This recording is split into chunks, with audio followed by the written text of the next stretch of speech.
To fix the issue of Uber Eats amount being too high, follow these steps. First, check the order summary to ensure all items and their quantities are correct.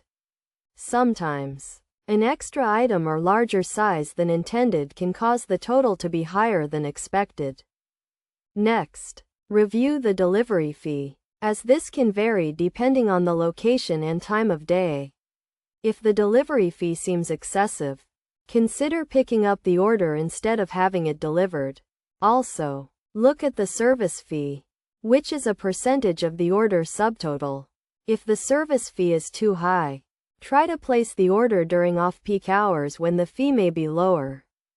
Additionally, check for any promotions or discounts that may be available. Sometimes, applying a promo code can reduce the total amount. If none of these steps resolve the issue, contact Uber Eats customer support for assistance. They can help review the order and adjust the total if necessary. In some cases, the issue may be due to a technical glitch, so try restarting the app or placing the order from a different device. By following these steps, you can identify and fix the issue of Uber Eats amount being too high, ensuring a smooth and cost-effective food ordering experience.